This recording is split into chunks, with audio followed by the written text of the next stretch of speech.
We are only left with two more parts of my Best of February 2025 Steam Next Fest showcase. After this part, I'll be doing one final roundup of demos I played on my own. And with that, let's get to our latest collection of fantastic indie game demos.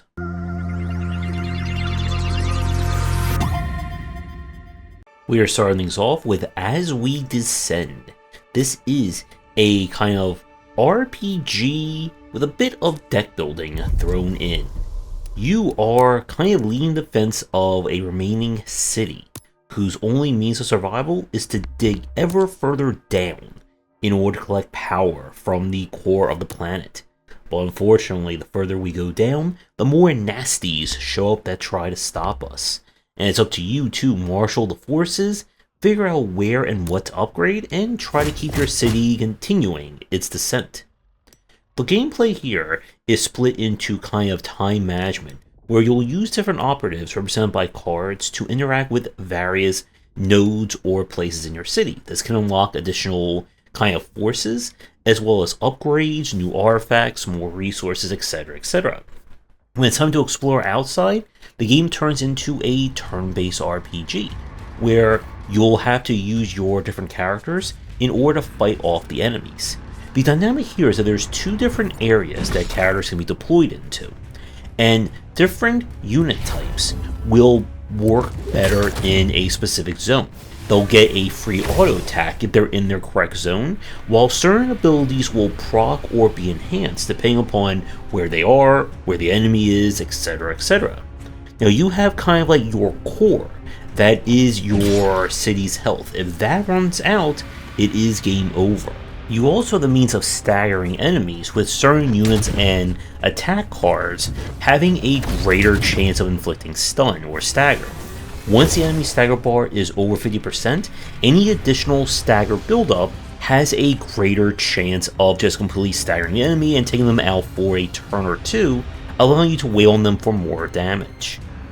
And after enough days have gone by, you will have to face off against a boss. This one can be on the challenging side. Because you are going to be very much dependent upon which units you can pull and what upgrades you get for them, it can lead to certain encounters feeling a bit one-sided.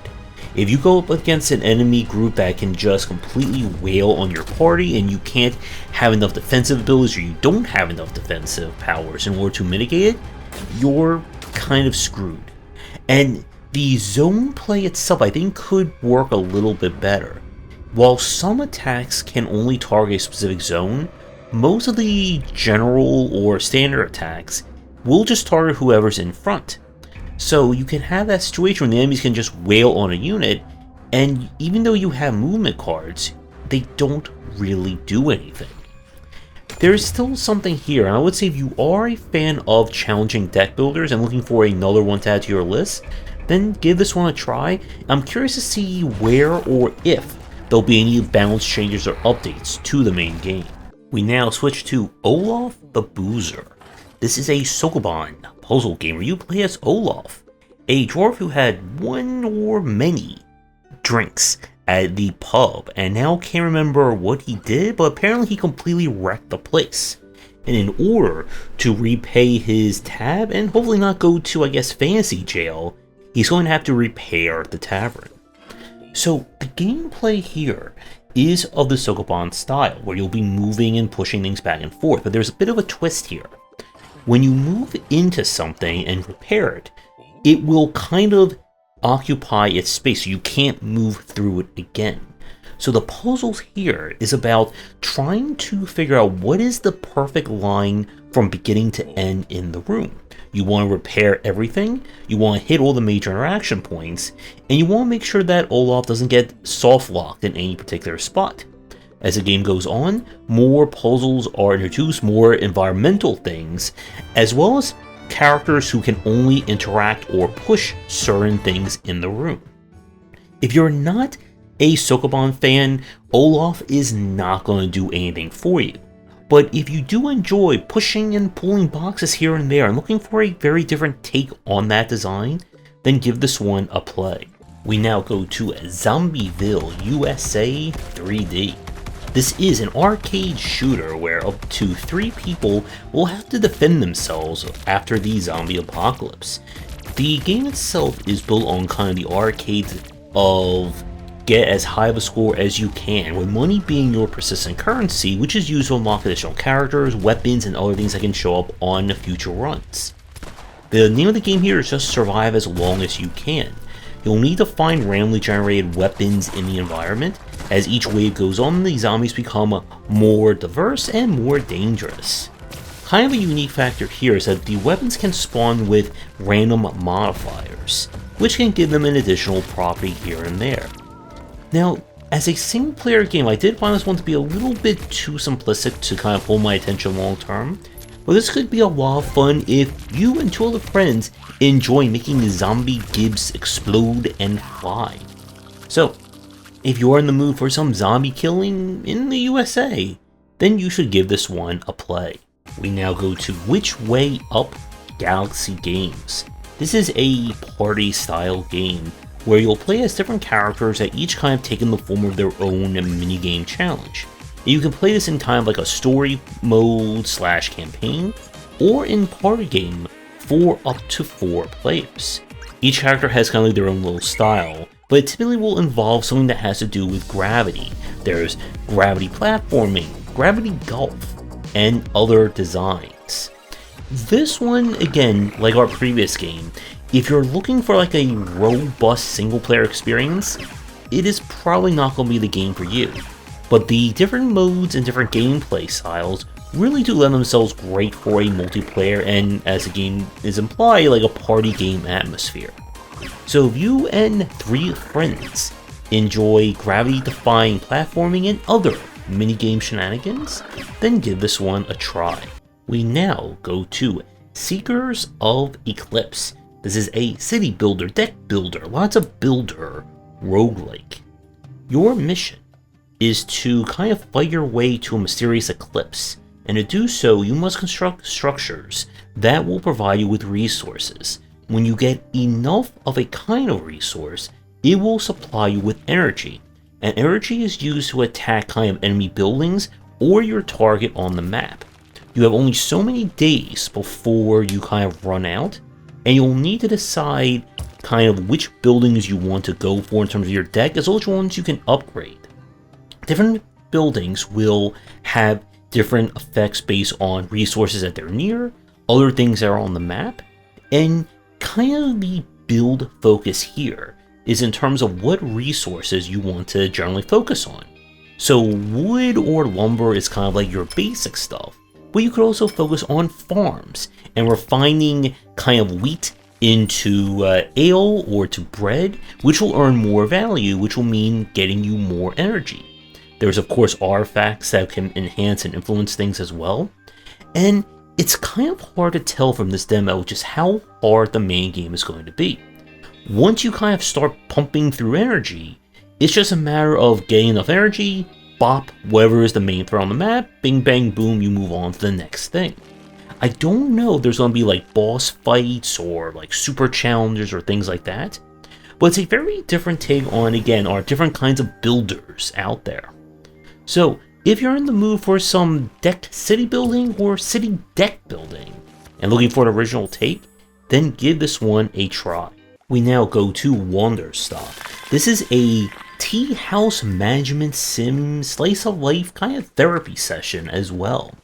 You play a woman who has dedicated her entire life to being the greatest warrior, but when she suffers defeat, she now faces a crisis of existential who am I? And to try and free herself of it, she goes seeking a mysterious Grand Master to teach her the ways of combat.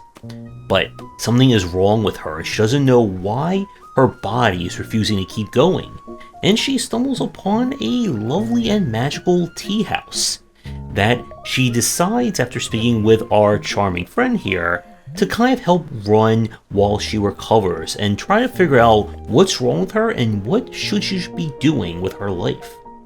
The game itself is, well, about building crops and turning them into lovely tea for any and all guests that show up.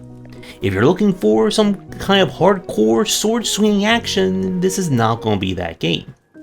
The kind of creation of the tea revolves around different mini games and gathering of resources, which will allow you to alter the tea based on different properties and so on and so forth. Now, we didn't have a chance to delve too much into this one from a gameplay point of view, so I don't know how much of a kind of management style there is in this one. Or can you just make tea for anyone and everyone and it just kind of works? Or will there be some kind of like grading metric or quality that determines rewards and whatnot? The story is definitely charming, and I'm interested to see kind of how far and kind of like I guess like, again, it's hard to say without spoiling things, how dark the story and tale is going to get. So if you're looking for a heartwarming tale that's also about, well, warming up some delicious tea along the way, then definitely give this one a try. We now go to Inkborn. This is a deck building roguelike where you must use the pen and the power of words, or ink, in order to deal with a variety of enemies. The unique take on deck building in this one is that each card has kind of like a symbol or property to it. The order that you play cards will unlock different combos. These combos will basically give you an enhanced effect or additional property on top of whatever the cards themselves do. So you can maybe give yourself additional defense, you can weaken the enemy, you can add more damage, etc, etc. And of course, you'll get access to more cards, and the game is definitely going for like a very, I would say, like punchy style. That this is a game where play the right cards and you can hit very hard. Don't pay attention to the enemy or play incorrectly and they will hit you very hard. And this one is looking like it's going to be on the more challenging side. Now, we didn't get a chance to see like meta progression or other elements that were mentioned on the store page, but I do like what I'm seeing in this one. So this is definitely going to be for someone who's looking for another and challenging take on deck building, and is an easy recommendation from me. For our last game of today's video, this is Muffles Life Sentence. This is an RPG that is going to be released in different chapters, with the first one currently available and free. We play as Muffles, a prisoner in a strange prison that surgically alters all of its inmates into kind of like representations of whatever crime they committed. However, you have no memory as to what you did, and unfortunately you are now trapped in this strange place, where one of the inmates has promised freedom to whoever can kill the warden. And you're going to explore this very strange and weird and violent world. Our kind of interaction here is going to be exploring in your isometric perspective, with combat being a quasi-deck builder. How this one works is that as you unlock memories and kind of additional quote-unquote faces that you can use, these become cards that you can add to your deck. There's a limit to how many of each kind you can have, as well as different cards are rated with quality. You can only have so much quality in your brain at one time. As an interesting take on the combat, instead of having cards that just give you flat defense or other things, cards will give you kind of a build up towards like a specific feature. So instead of just blocking, by playing Fortify guards, you'll build up guard. When your guard meter is full, the next attack that comes will be completely nullified. So this is used to allow you to avoid heavy attacks, that you know that the enemy is charging up for one of their specials, so you need to balance doing damage to the enemy with properly charging up your more advanced abilities.